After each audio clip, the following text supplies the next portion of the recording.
You're listening to episode 4 of The Radiance Source, Inside the Toxic-Free Beauty Act and what banned ingredients mean for your skincare routine.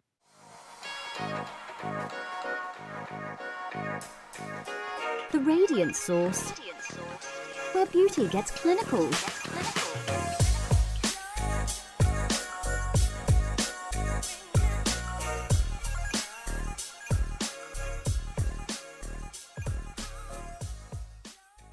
Welcome to The Radiance Source, your go-to podcast for science-smart beauty. I'm Dr. Orie, and when I'm not in clinic or behind the microscope, I'm here decoding the headlines, health trends, and ingredient lists, reshaping how we look and feel in our own skin. Today, we're diving into a topic that's buzzing through beauty boards, policy briefings, and probably hiding in your makeup bag. It's the Toxic-Free Beauty Act. Let's call it what it is. Personal care has had a toxicity problem for decades.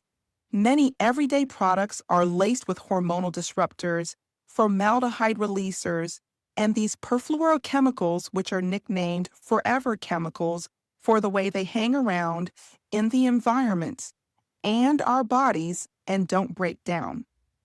These are chemicals we wouldn't dare ingest, yet somehow we accept them on our skin. According to the Environmental Working Group, the average woman uses 12 personal care products a day, exposing herself to 168 chemicals. Shocking? Now, I'm not trying to be an alarmist. As a doctor, I'm just reading the ingredients label out loud. The good news? Change is coming, and it's dressed in clean packaging with a federal badge. So, what is the Toxic-Free Beauty Act? Why now? And what will your glass skin glow routine look like after the ban? Well, here it is. The Toxic-Free Beauty Act is a new federal proposal aimed at banning 18 of the most hazardous cosmetic ingredients, including mercury, lead, formaldehyde releasers, parabens, and 2 major chemical classes, the phthalates and perfluorochemicals. These aren't ingredients with a bad PR team. These are known health risks. We're talking cancer, reproductive harm, brain damage, endocrine disruption, the kind of things no one signed up for when buying eyeshadow and face serum. The bill, introduced by Representatives Jan Schakowsky and Lizzie Fletcher, builds on MoCRA, the Modernization of Cosmetics Regulation Act of 2022, which was the first major update to U.S. cosmetic law since 1938. Yep, 1938. Basically, your grandmother's mascara had better oversight than what's in your cosmetics bag right now. Just to give you some context, this act was passed as part of a federal omnibus bill to give the FDA authority to oversee cosmetic safety. So why isn't it enough? On paper, MoCRA looked like progress. Brands had to register their facilities, report adverse events, clearly label allergens, and keep safety records. But for many health experts and advocacy groups, MoCRA felt like a BB cream. It gave the illusion of coverage without real correction. Here are the biggest issues. Not a single ingredient was actually banned, unlike the EU, which bans over 1,600 known or potentially toxic ingredients. Fragrance loopholes protected trade secrets over transparency. Enforcement timelines were too lax to make impact. Some parts of the law gave companies years to get around to meeting regulations. The FDA still can't force product recalls, so known dangers remained on cosmetic shelves. And are you ready for this one? Safety testing for brands was optional.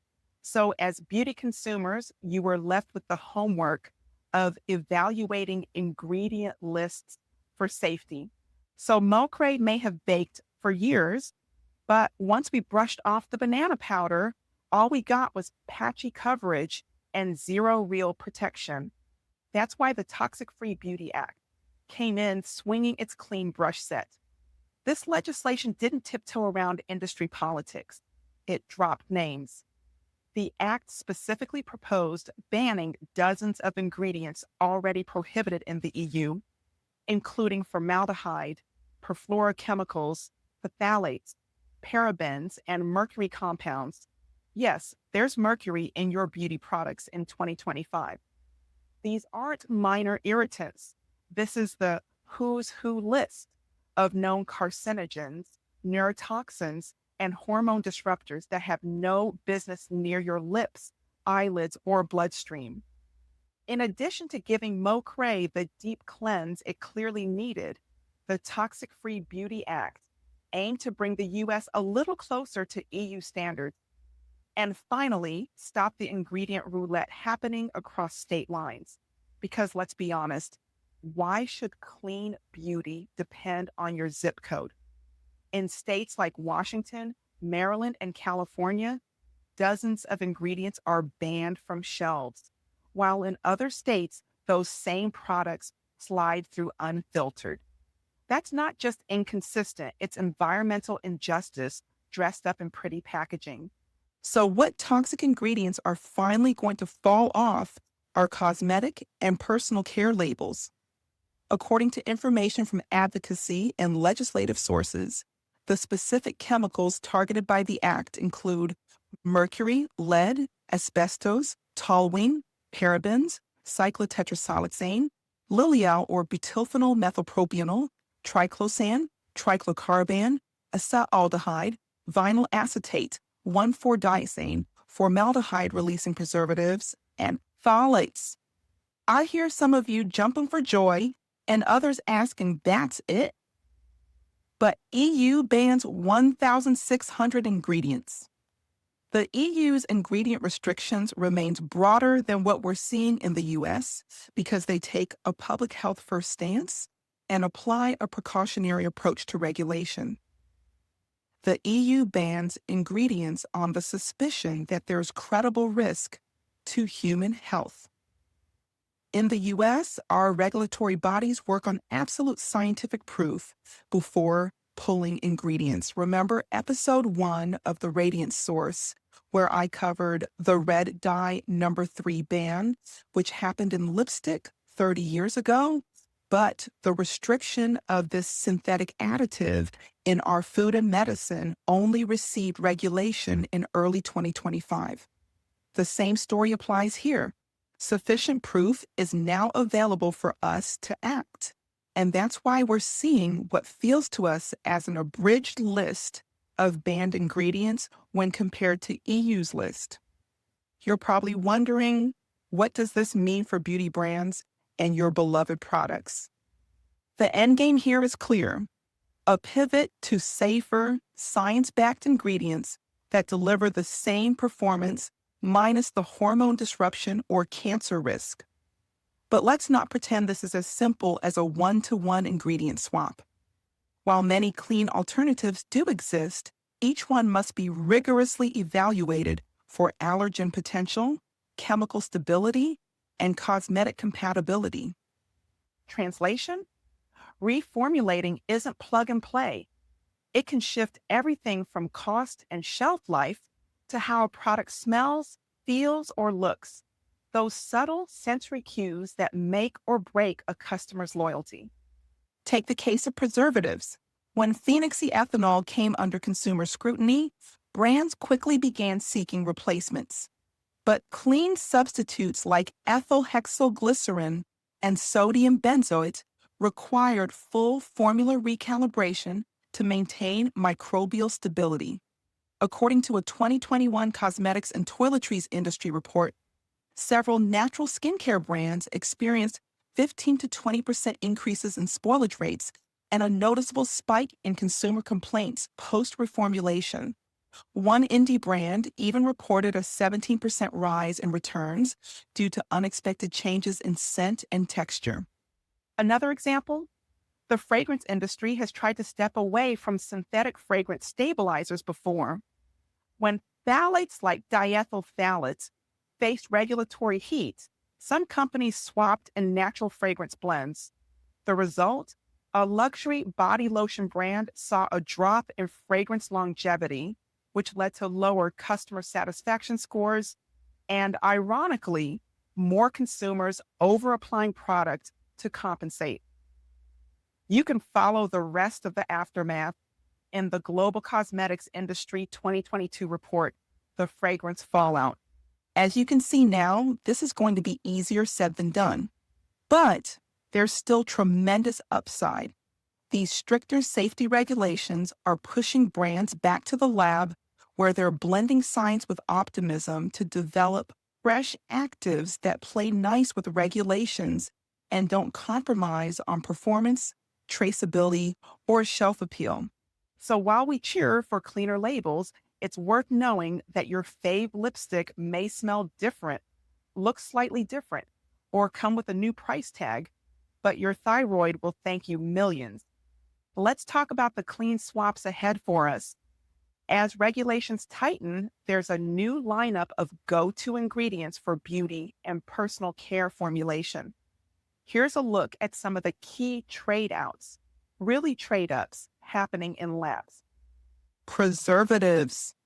Instead of formaldehyde-releasing preservatives, brands are reaching for options like ethyl hexylglycerin, potassium sorbate, sodium benzoate, and phenoxyethanol, though even phenoxyethanol is now being watched closely. To replace parabens, you'll often see benzyl alcohol, benzoic acid, or dihydroacetic acid doing the microbial heavy lifting. Plasticizers and fragrance fixatives. Phthalates, those sneaky fragrance stabilizers with hormone-disrupting baggage, are being swapped for cleaner alternatives like citrate-based plasticizers like triethyl citrate, glycerin, natural tocopherols, which is good old vitamin E, and isosorbide diesters that maintain flexibility and scent without the endocrine side effects. Colorants and dyes, likely the heart of the chemistry behind beauty. With heavy metals and synthetic dyes linked to serious health risks, formulators are pivoting to mineral-based pigments, food-grade colorants, and botanical extracts for safe, vibrant hues. This move will likely resemble the formulation approaches of Bare Minerals, which uses mica and zinc oxide, Orie Perez, which uses edible-grade botanicals such as carrots, calendula, and plant-based pigments, and Rosemarie Swift's RMS Beauty, which formulates with food-grade and mineral pigments. Solvents in nail products. Hopefully this happens before I'm back in the chair for my next gel fill. Instead of toluene, a known reproductive toxin, cleaner nail brands now use butyl acetate or ethyl acetate, which offers similar performance with far fewer safety concerns. Silicones and texture agents.